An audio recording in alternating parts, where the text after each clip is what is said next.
जय जिनेंद्र। आज का मेरा सेशन सामायिक के ऊपर है। सामायिक कैसे लेनी चाहिए, कैसे पालनी चाहिए और उसमें किन किन बातों का ध्यान रखना चाहिए, किन किन वस्तुओं को अपने पास रखना चाहिए, ये सारी जानकारी मेरे आज के सेशन में आपको मिलेगी। तो उससे पहले मैं थोड़ी जानकारी देना चाहती हूँ कि सामायिक आखिर है क्या और उससे क्या लाभ होता है। जैन धर्म में सबसे पहला उपदेश समता का है। समता से व्यक्ति बहुत ही महान बनता है। तो हमें समता का अभ्यास अपने जीवन में करते रहना चाहिए और जिस व्रत से समता का लाभ मिलता है वह है सामायिक का व्रत। तो हमें सामायिक को लेने के लिए सबसे पहले तो सामायिक पाठ का उच्चारण करना होता है और सामायिक पूर्ण होने के बाद सामायिक आलोचना पाठ का उच्चारण करना होता है। और सामायिक कितने काल की होती है? एक मुहूर्त की होती है। एक मुहूर्त यानी 48 मिनट्स यानी कि 48 मिनट तक की। तो एक सामायिक हमें जहाँ तक हो सके प्रतिदिन एक सामायिक अवश्य ही करनी चाहिए, क्योंकि हमारे जैन धर्म में सामायिक का बहुत महत्व है। इसीलिए चाहे बच्चे हों, चाहे हम हों, बड़े हों, बूढ़े हों, उन सबको सामायिक अवश्य ही करनी चाहिए। तो आज सामायिक के पाठ का उच्चारण और अर्थ ये सब बताने से पहले मैं सबसे पहले आपको बताना चाहूँगी कि सामायिक में हमें किन किन वस्तुओं की आवश्यकता होती है। तो सामायिक लेने के लिए हमें कुछ उपकरणों की आवश्यकता होती है, यानी कुछ वस्तुओं की। जैसे कि हमें एक बैग बना लेनी चाहिए और उसमें किन किन चीज़ों की आवश्यकता है मैं आपको आज बताती हूँ। जैसे कि एक आसन हमेशा होना चाहिए।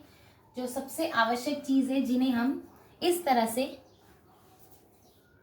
बिछा के उसके ऊपर एक आसन में बैठकर सामायिक करते हैं। दूसरी इम्पॉर्टेंट चीज़ है मुखवस्त्रिका। सबको अपनी अपनी एक मुखवस्त्रिका रखनी चाहिए। अगर आपके पास ना हो तो कोई बात नहीं, अगर आप कहीं से परचेज ना कर पाए तो भी कोई बात नहीं। मैं अपने अगले सेशन में मुखवस्त्रिका कैसे बनाते हैं वो भी आपको ज़रूर बताऊंगी। तो फिलहाल आज के लिए इस मुखवस्त्रिका से काम चलाते हैं। तो ये हमें इस तरह से लगा के, इस तरह से इसका जो धागा होता है उससे हमें अपने मुंह पे सेट करनी पड़ती है। तो फिलहाल अभी के लिए मैं निकाल देती हूँ, वरना वॉइस क्लियर नहीं आएगी। तो ये थी मुखवस्त्रिका। तीसरी चीज़ है, हमें ये पूंजनी हमेशा पास में रखनी चाहिए। इसका क्या काम है?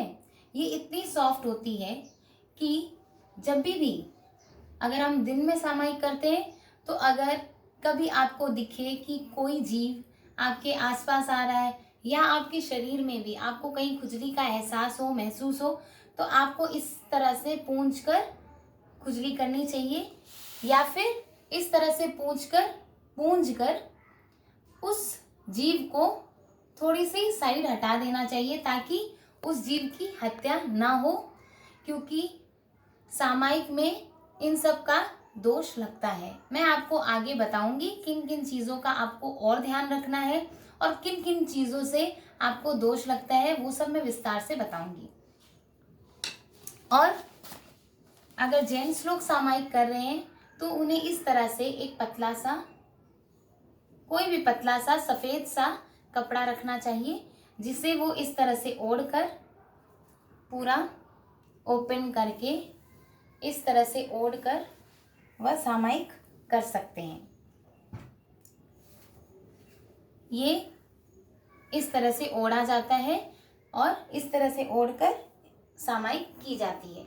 ये सिर्फ जेंट्स लोगों के लिए है, लेडीज लोगों के लिए नहीं है। और साथ ही साथ ये थी 4 इम्पॉर्टेंट चीज़ें, 3 लेडीज़ लोगों के लिए एंड जेंट्स लोगों के लिए 4, और प्लस एड ऑन हमें कोई भी किताब रखनी चाहिए, धार्मिक पुस्तक। जैसे कि मैंने ये किताब इसलिए चूज़ की है, ये है ज्ञान किरण, आप शायद देख सकते हैं। ये एक ऐसी किताब है जिसमें धार्मिक सारी चीज़ों का, यानी बेसिक सारी चीज़ों का संकलन है। It is combined with almost all basic धार्मिक मंत्रास एंड गीत। ओके, तो आप सबको अगर हो सके कहीं मिले जहाँ पे महाराज या कोई जैन स्थल हो, वहाँ पे अगर ये किताब मिले तो ये अवश्य ही ले ले। इसमें आपको सब चीज़ें मिल जाएगी, जैसे सामायिक पाठ लेना, पालना, नौकार मंत्र का मंत्र और लोगस एंड जो और भी चीज़ें, अर्थवंदना और परमेष्टि वंदना वगैरह वगैरह सारी चीज़ें, भक्तांबर और प्रतिक्रमण तक, इन सब इस किताब में सब कुछ अवेलेबल है। साथ ही साथ मैं आपको बताना चाहूँगी, एक छोटी सी पतली सी किताब है प्रतिक्रमण की, ये भी अवश्य ही रख ले। और इसमें आपको आज मैं देख के सामायिक की प्रतिज्ञा यहाँ पे लिखी हुई है, इसी से मैं आज आपको समझाने वाली हूँ कि सामायिक के इस पाठ का अर्थ क्या है। और हाँ, एक और चीज़, ये रही माला, ये भी अवश्य ही अपने पास रख ले।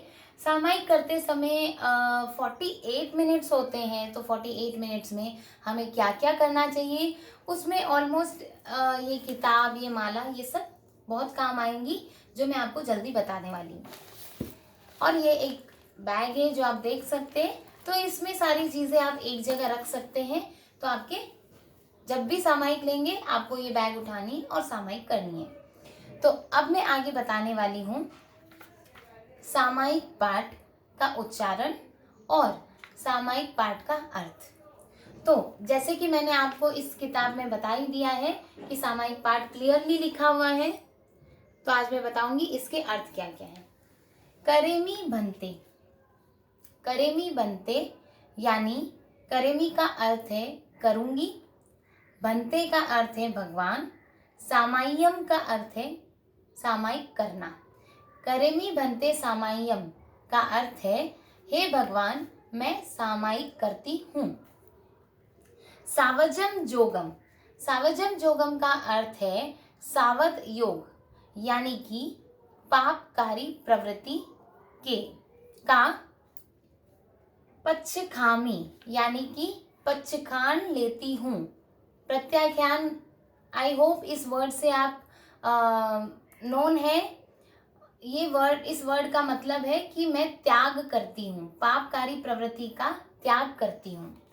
ओके, और इसके आगे है जाव नियम।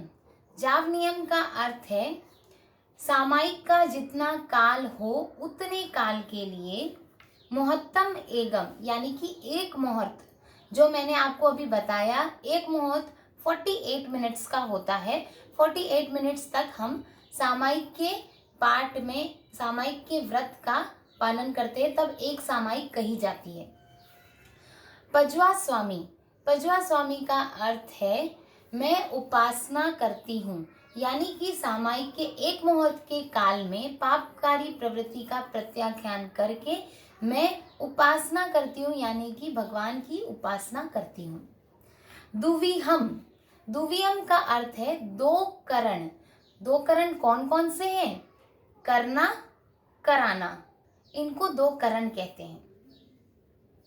तिविहेनम, तिविहेनम का अर्थ है 3 योग से, यानी कि 3 योग कौन कौन से हैं? मन, वचन और काया। काया का अर्थ है शरीर। न करेमी, न करेमी मतलब न करना, न कारवेमी यानी कि न करवाना, यानी कि किसी को बोल के उससे करवाना भी नहीं है। मनसा, वायसा, कायसा, इसका अर्थ है मन से, वचन से और काया से यानी शरीर से। तस बनते, तस बनते का, तस का अर्थ है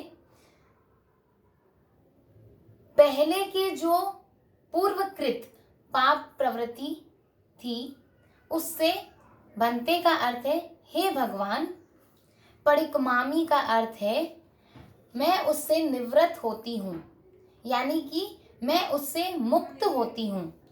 निंदामी का अर्थ है मैं उसकी निंदा करती हूँ। गरियामी का अर्थ है गुरु साक्षी से मैं उसकी आलोचना करती हूँ। और अप्पानम बोसिरामी का अर्थ है कि हे भगवान, मैं अपनी आत्मा को उन सब पाप प्रवृत्ति से जो पूर्वकृत यानी पहले की हुई है उन सब से मुक्त करती हूँ। तो ये था हमारा सामायिक का पाठ। ये पाठ पूरी तरह से उच्चारण करने के बाद जब आप सामायिक लेंगे, आप सामायिक का पाठ उच्चारण करेंगे तो आपको सिर्फ ये पाठ उच्चारण करना है जो मैंने आपको समझाया है, यानी उसका अर्थ बताया है, उसे बोलने की आवश्यकता नहीं है।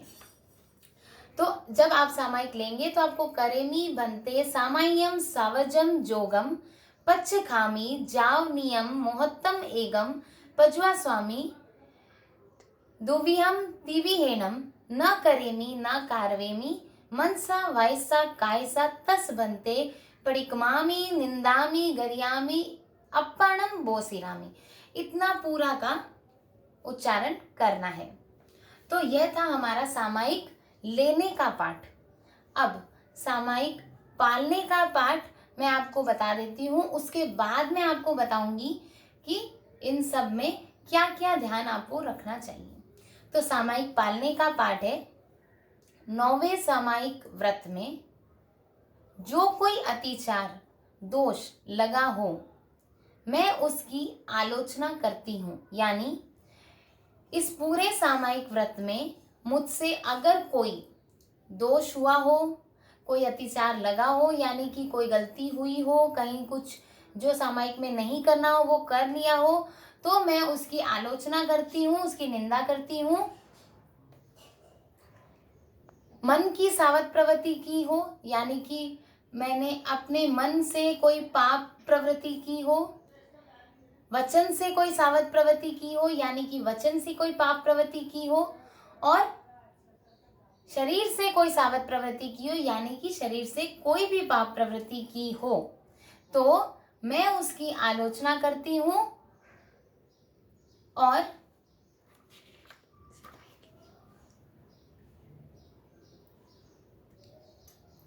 सामायिक के नियमों का पूरा पालन न किया हो या अवधि से पहले सामायिक को पूर्ण किया हो तो तस्मिच्छामि दुक्कडम, इनसे लगे मेरे पाप मिथ्या हो, निष्फल हो। यानी कि हम आलोचना करते हैं कि आलोचना पाठ में पूरी तरह से ये स्पष्ट करते हैं कि अगर गलती से भी मुझसे कोई भी दोष कर्म हुआ हो, पाप प्रवृत्ति हो गई हो, चाहे मन से हो, चाहे काया से हो, चाहे शरीर से हो, चाहे वचन से हो, तो मैं उन सब की आलोचना करती हूँ। और अगर गलती से, भूल से, अवधि से पहले अगर मैंने सामायिक को पूर्ण कर लिया हो, यानी कि 48 मिनट से पहले पूर्ण कर लिया हो, तो उसकी भी मैं आलोचना करती हूँ। और हो सके तो मेरे इन सब से लगे हुए दोष माफ हो जाए, इसीलिए मैं उसके लिए मिच्छामि दुक्कडम करती हूँ, माफ़ी मांगती हूँ और उनसे लगे मेरे दोष सब माफ हो जाए। तो ये हुआ हमारा आलोचना पाठ। अब मैं आपको आगे बताना चाहती हूँ कि हमें सामायिक के पूरे 48 मिनट में क्या क्या करना चाहिए। सबसे पहले तो मैं आपको ये बता दूं कि सामायिक लेने से भी पहले हमें 3 बार वंदे वंदे गुरुवरम, वंदे अरहम 3 बार, वंदे अरहम, वंदे अरहम, वंदे अरहम, और 3 बार वंदे गुरुवरम, वंदे गुरुवरम, वंदे गुरुवरम, और 3 बार वंदे सच्चम, वंदे सच्चम, वंदे सच्चम। ये तीनों चीज, तीनों मंत्र 3-3 बार बोलकर उसके बाद सामायिक का पाठ बोलना चाहिए। सामायिक का पाठ मैंने अभी अभी आपको बताया है, करेमी बनते का पूरा पाठ। और उसके बाद याद रखिएगा, सामायिक के पूरे पाठ के तुरंत बाद हमें 5 बार नमोकार मंत्र का उच्चारण अवश्य ही करना चाहिए। ये इसलिए करना चाहिए कि सामायिक पाठ को लेने के पश्चात हमें जब हम नमोकार मंत्र का पाठ गिनते हैं तभी वो सामायिक का व्रत पूर्ण तरह से लिया जाता है। तो ये अवश्य ही करें, बिल्कुल ना भूलें। और ये कंप्लीट होने के बाद हमें सबसे पहले एक लोगस का ध्यान करें या उच्चारण करें, कुछ भी करें, पर एक लोगस का पाठ अवश्य ही पढ़ें। जिनको लोगस आता है वो वैसे पढ़े, और जिनको नहीं आता है वह किताब से देखकर पढ़े। और वैसे मेरे आगे के सेशंस में आपको लोगस का पाठ, उच्चारण और उसका अर्थ जल्द ही मिलेगा। और इसके बाद हमें सामायिक में और क्या क्या करना चाहिए? स्वाध्याय करना चाहिए, किताबें पढ़नी चाहिए, भजन करना चाहिए। 10 मिनट तक किसी भी एक मंत्र का जप अवश्य ही करना चाहिए, चाहे वो नमोकार मंत्र का जप हो, या ओम भिक्षु जय भिक्षु हो, या फिर महावीर स्वामी का कोई मंत्र हो, या फिर ओम शांति का मंत्र हो। कोई भी मंत्र, एक मंत्र का जप अवश्य ही करना चाहिए। और अगर आप चाहें तो उससे ज़्यादा भी कर सकते हैं। और साथ ही साथ आपको स्वाध्याय करना चाहिए। जैसे कि मैंने आपको पुस्तक बताई, इसमें काफ़ी कुछ आपको मिलेंगे, तो आप इसे अवश्य ही ले लें। आपके पास है तो बहुत अच्छी बात है, अगर नहीं है तो ज़रूर ले लें।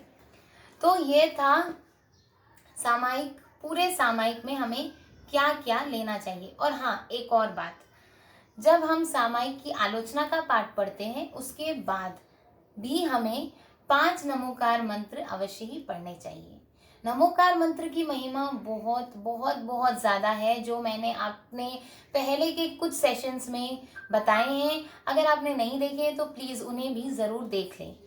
तो अब मैं आपको बताना चाहती हूँ कि सामायिक में कुछ ऐसी चीज़ें होती हैं, कुछ ऐसी बातें हैं जिनका आपको बहुत ज़्यादा ध्यान रखना चाहिए।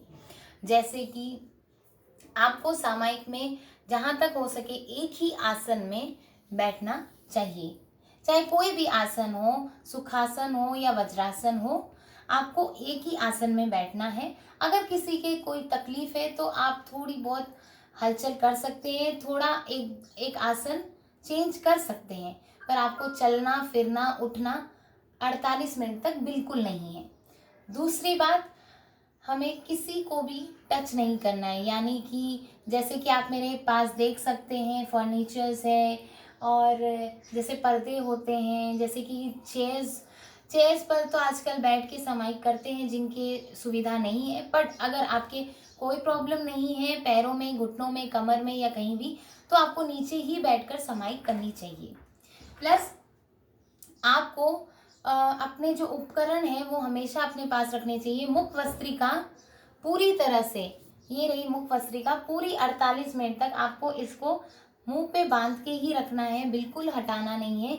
ये हम इसलिए बांधते हैं क्योंकि मुख वस्त्रिका खोलने के बाद जब हम बोलते हैं तो हमारे मुख की वायु से, हमारे मुख की ध्वनि से काफ़ी सारे वायु के जीवों की हत्या होती है, जिससे हमें इस व्रत में बचना है। ऐसे तो हमेशा ही बचना है, पर इस व्रत में अवश्य ही बचना चाहिए, क्योंकि ये व्रत इसी के लिए है कि हम जितनी हो सके न के बराबर पाप प्रवृत्ति करें। और तीसरी इम्पॉर्टेंट चीज़, हमें किसी भी, आज जैसे कि मैं फीमेल हूँ, मैं लेडीज़ हूँ, यानी कि मैं स्त्री हूँ, तो मुझे पुरुष को तो बिल्कुल भी अपने आप को टच नहीं करने देना चाहिए और ना ही मुझे करना चाहिए। ये आप जैसे कि आप लोग अगर महाराज के जाते हैं हमारे जैन साधुओं के यहाँ, तो आपको इस बात का ज्ञान ज़रूर होगा कि ऑपोजिट लिंग को हम टच नहीं कर सकते जब हम इस व्रत में होते हैं। तो ये भी आपको ध्यान रखना बहुत ज़रूरी है। प्लस नेक्स्ट, जैसे कि हम बैठे रहते हैं और सब्जी, खाना पीना, पानी, किसी को भी आप ग्रहण नहीं कर सकते, किसी को भी आप खा नहीं सकते, छू नहीं सकते। आप ये सब कुछ नहीं कर सकते। 48 मिनट तक आपको इन सब का त्याग ही रहता है। और नेक्स्ट चीज़, आपको टीवी नहीं देखनी चाहिए, मोबाइल के हाथ नहीं लगाना चाहिए, कोई भी एंटरटेनमेंट की चीज़ें या कोई भी अदर चीज़ें जिनमें धर्म और धार्मिक चीज़ें ना अवेलेबल हो, उनको नहीं पढ़ना चाहिए, उनको नहीं सुनना चाहिए, और टीवी और मोबाइल तो बिल्कुल भी यूज़ नहीं करना चाहिए। और आपको जब आप सामायिक करते, और नेक्स्ट, आपको किसी से बात नहीं करनी चाहिए। जैसे कि आप सामायिक व्रत में हो और बाकी जो लोग खुले हैं, जिन्होंने इस व्रत का पालन, मतलब व्रत को नहीं लिया है, उनसे आपको और कोई बातें नहीं करनी चाहिए। आपको अपने धार्मिक पुस्तकों पे या धार्मिक वस्तुओं पे, धार्मिक काम में ही ध्यान देना चाहिए। और एक आखिरी चीज़ मैं बताना चाहूँगी कि आपको अपने मन को भी कंट्रोल में रखना चाहिए इन 48 मिनटों में। स्पेशली, ऐसे तो हमेशा रखना चाहिए, बट स्पेशली तो इन 48 मिनटों में आपको मन में सिर्फ और सिर्फ स्वाध्याय, धर्म, अरहंत, सिद्ध और बाकी मंत्रों के बारे में ही सोचना चाहिए, अच्छा सोचना चाहिए, अदर्स कुछ भी नहीं सोचना चाहिए। तो ये मन से, वचन से, काया से आप पूरी शुद्ध सामायिक कर सकते हैं।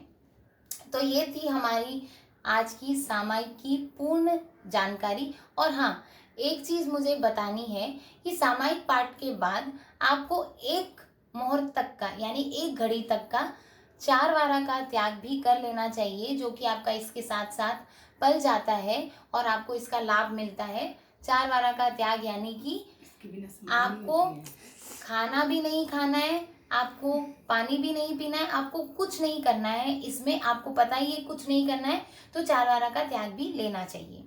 तो इस तरह से हमें पूरी की पूरी सामायिक करनी चाहिए। तो आई होप आपको सारी चीज़ें समझ में आ गई है, और अब से जो सामायिक करते थे अच्छी बात है, और नहीं करते थे वो भी अब से सामायिक करेंगे, आई एम श्योर। और साथ ही साथ मैं आपको ये ज़रूर कहना चाहूँगी, अभी तक अगर मेरे चैनल को किसी ने सब्सक्राइब नहीं किया है तो प्लीज़ सब्सक्राइब कर ले। और भी बहुत बहुत इंटरेस्टिंग और धार्मिक जानकारियाँ आपके सामने मैं लाने वाली हूँ। और लाइक और शेयर भी ज़रूर कर ले, क्योंकि आगे से आगे आप जितना शेयर करेंगे उतनी ही आगे तक मेरी ये सारी धार्मिक जानकारियाँ जाने वाली है और जा सकती है। तो आज के लिए इतना ही। धन्यवाद। जय जिनेंद्र।